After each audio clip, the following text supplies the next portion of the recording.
Hey gang, Elizabeth here with Dandelion Soap DIY, and we have a fun project. We're going to make some patriotic sunflowers.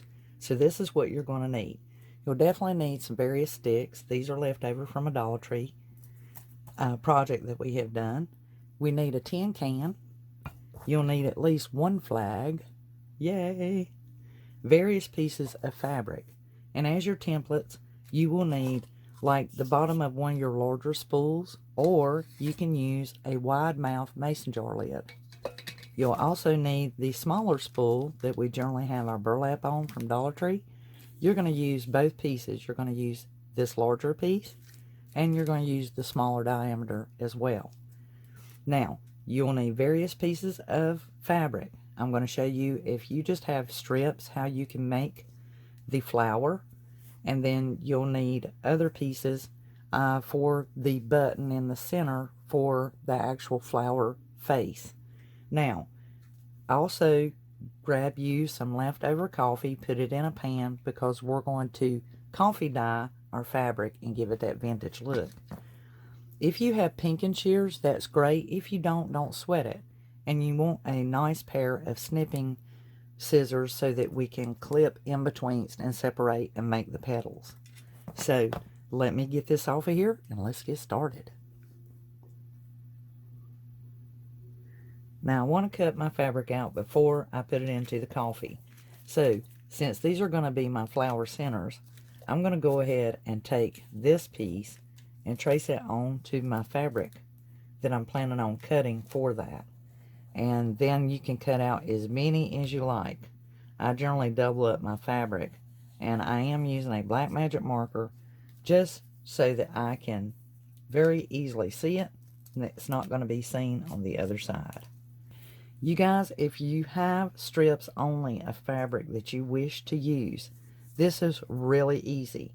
This is all you have to bear in mind for your outer perimeter. If this perimeter is 3.5, double it. That is going to make 7, okay? You will multiply that 7 by 2, 14 inches. So you will need a piece of strip that's at least 14 inches. And always, just as a given, I add an inch. So I will cut a 15-piece strip so that I can go around the outer perimeter if I only have fabric strips. That's all you have to remember, is if you have a 3.5-inch diameter, then just multiply it basically by 4, so to speak, because you're going to have your 3.5 and you're going to double that. That will make 7. And then 7 times 2 is 14. And then add an inch for good measure. They'll give you 15 inches.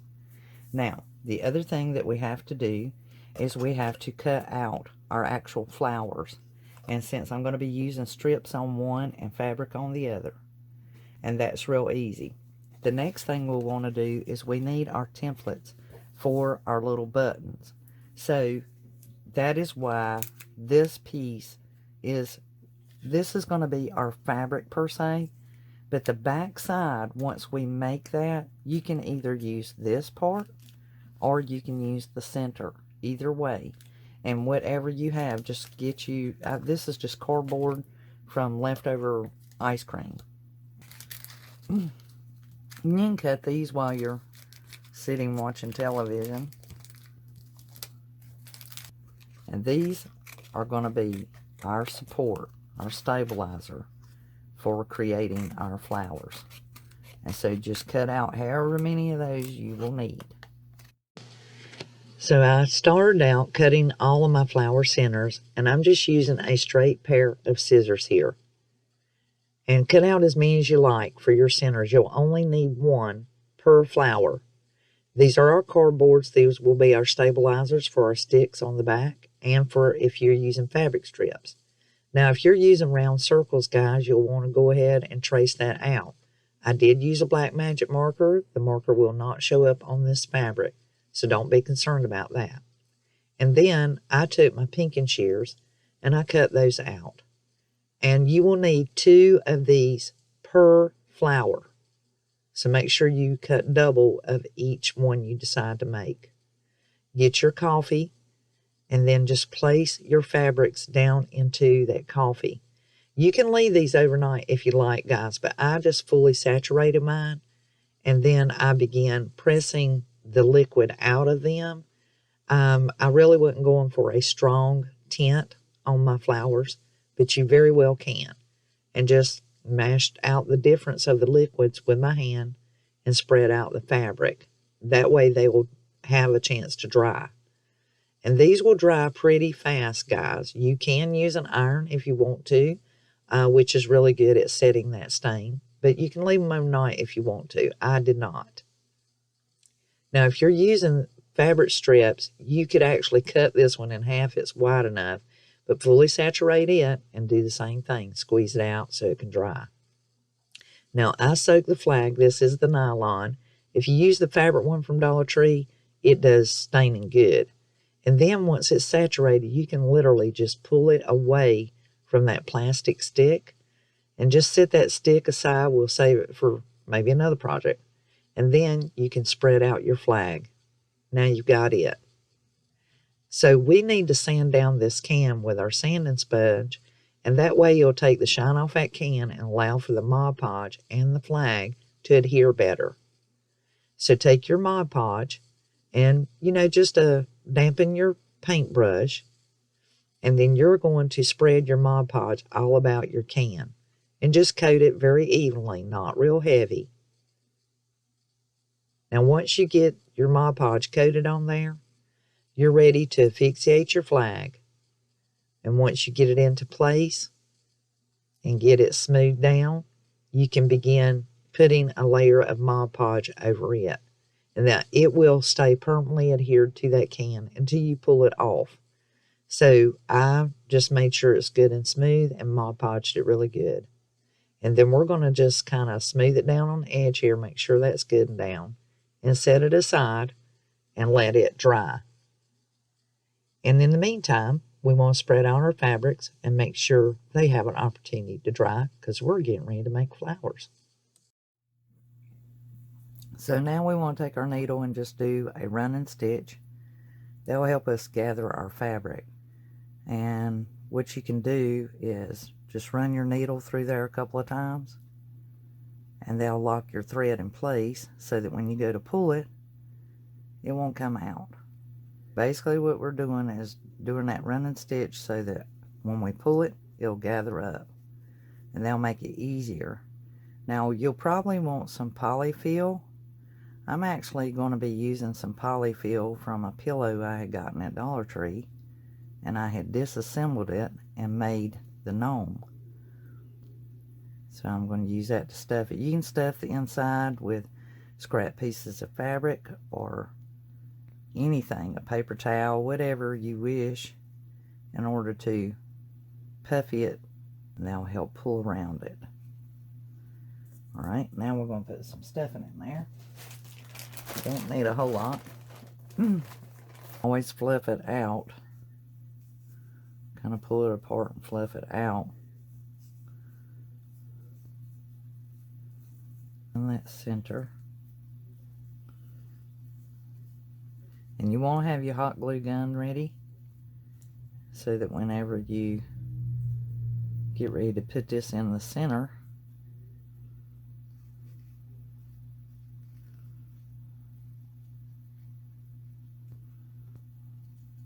and then you'll be able to spread that out once you get ready to glue it.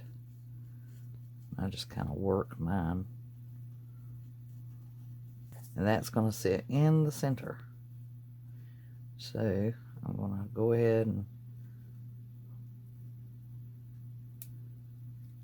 knot this to end it. You're better off just go ahead and tie it off. Okay, so we've got this part done, and you'll have your wooden dowels too. Okay, so now we're ready to put our first one together.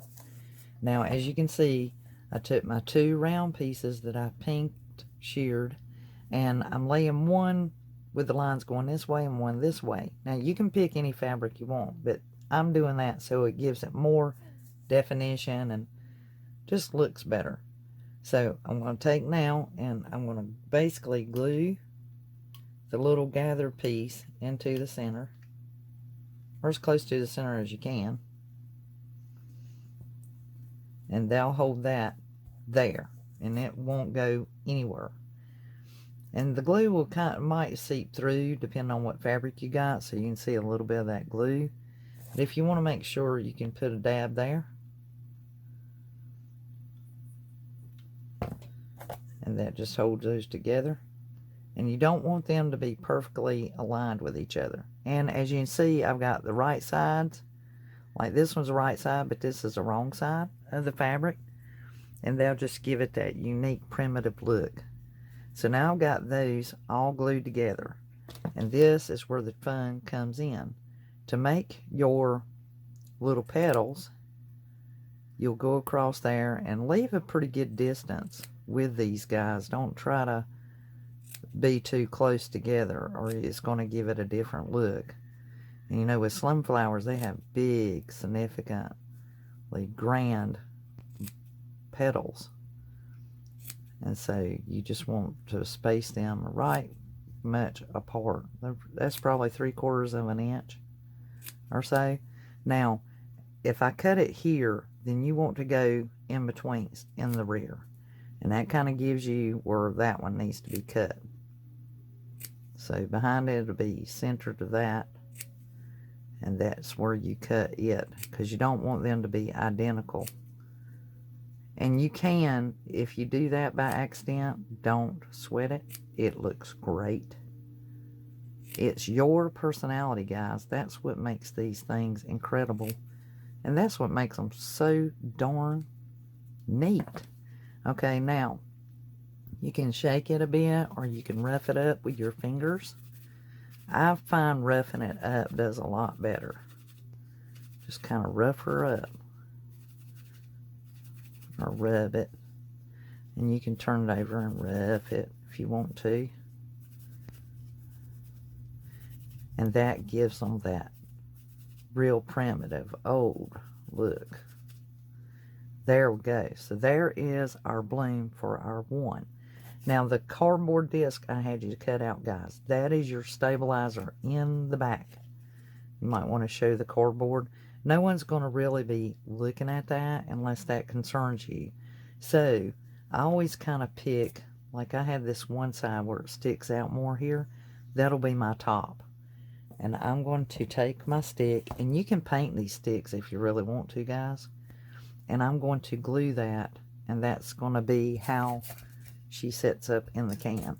So you can do those, like that is basically like a wooden skew that I took off of another project,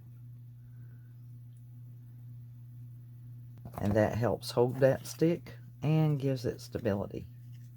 Like I said, no one's going to be seeing these in the back, and if they are, no big deal. It is our project. So we're going to let that glue sit a second before we go independently. And that is our beautiful little sunflower. Now I'm going to show you how to do one using fabric strips if you didn't cut round circles. Okay, so let's move on to our next one. Now, using the strips, so I've already done my center for it. And because it's using the strips, you're going to have to go about, because we're using the strips, it's going to take you a little more effort on this, but even when I dried them, it kind of roughs it up. Now this is where this disc is really going to come in handy for you. So you're going to use it as your way to harness your strip. So basically use that cardboard to anchor your fabric and gather it and piece it together as you go around, and use the whole outer perimeter of your board so that it turns out right. Honestly, guys, I could have took this same strip, cut it in half, and it would have been the perfect size to go around, because you'll have to go around twice to give it the definition and the same appearance. I took my pinking shears, cut my slits, glued that center into it, and then I just began trimming it. And this did make a larger one. You will need a secondary cardboard on these particular flowers, and glue your stick into place, and voila. Go up top or vice versa, or you might want to make a whole set this size and a whole set this size. Now for some added interest, I have my little wooden mason jars that I have bought, and I probably picked these up at Joann's, but I will put a link to my affiliate link in the description box below to where you can order these through Amazon. These are wooden and they are the neatest little things, and there's actually 2 different sizes in this pack. So I'm just using my blue paint marker to paint this mason jar because I want to add this little booger to my can. And additionally, I have some Play-Doh that I got from Dollar Tree, and it's going to put some weight in the bottom of this, and a piece of styrofoam to put in there as well. Let's see which one looks the best. About the same, huh? Of our can, because we will be using the styrofoam to help us make our arrangement. Okay, got that down in there. Also, I have took a black magic marker and just colored in that back side. No one's going to be noticing it anyway. And I have selected to cut the styrofoam. And I've already marked it, so that way I can just take my metal ruler, slice right through that. Makes it a little less messy.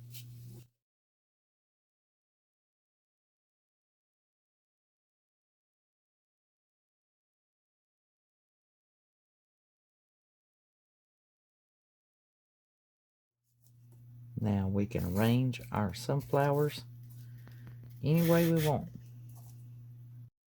So guys, I'm speeding it up here, and I just arranged these up, down, some high, some low. I did not cut the dowels. I left them the same length and just maybe put them in at an angle. I wrapped some G-twine around my can a couple of times, did a shoe tie bow, and then I took and of course tied the bow like you would a little kid's shoe. Of course, I took my Mason Jar USA charm, tied that with some G-twine to that front little sunflower, just to give it that added little charm. And I had to have these metal stars off of this sign, guys, so I took a putty knife, slid them off, got my Spanish moss out, started working it in between my flowers in my can.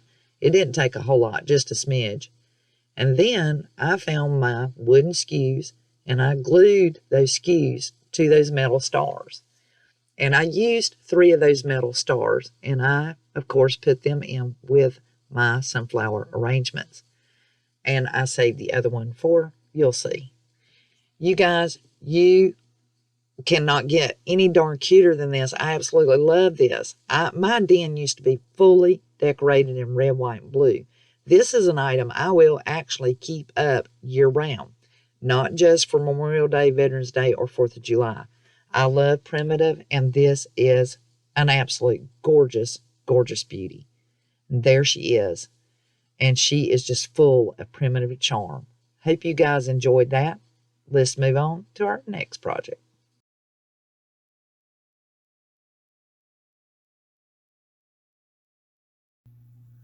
For our next project, guys, you're going to love this. This is a fabric flag, and I originally saw this on Pinterest. I have went ahead and cut me out some foam core board. You will need it. You will need some of the Jenga blocks from Dollar Tree, some lace from Dollar Tree, and then fabric of your choice. Now you're only going to need 18 of these Jenga blocks because I want my frame to be wooden. Go ahead and cut out a 3x4 piece of foam core board, and then your other piece will be 7 1/4 by 9 1/2 inches. This way you will only need 18 of your Jenga blocks. Now you can take and choose any fabric you like. I glued my blue fabrics to that smaller 3x4 foam core board, took my red larger gingham fabric and glued it to the larger piece of board, and took my blue paint marker and colored in the edges of the smaller foam core board just for the effect. and glued it down to the larger piece. Okay. Yeah, that's about right. So to stay patriotically correct, guys, you'll need 13 strips altogether on your flag. So that means out of that I had 6 pieces of lace going across there so that the 7 exposed the red. That represents our 13 colonies originally for our independence in 1776.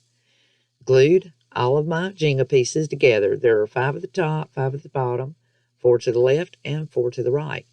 Now I took the Waverly wax and I stained this the antique. But in looking at it, there was something missing.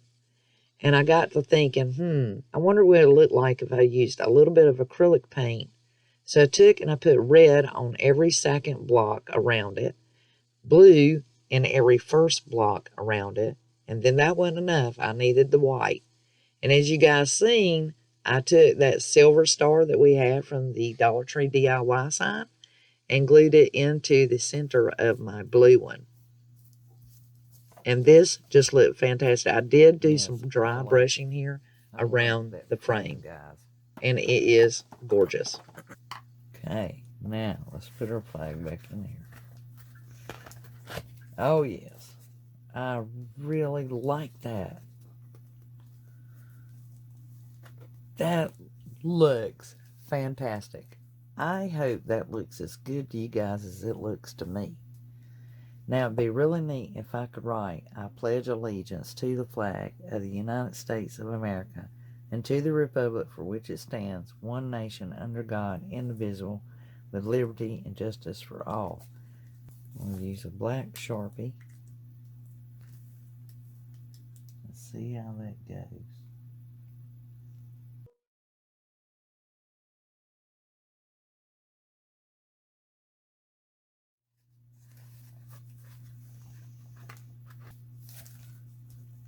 Now I really love it. I super duper grandly love it, guys. I love it. And I did get to put my saying on there. It wasn't on the fabric, but definitely on the frame, and that turned out even better. A happy 4th of July. I'm super proud of this here flag, and I've been wanting that bell. Please subscribe to the channel. I put up 1 to 2 videos every week, encouraging you to do some of the fun projects that I do, or be inspired by some of them to try something of your own. Share this with a family or a friend, and definitely hit that like button. Until the next DIY, you guys have a happy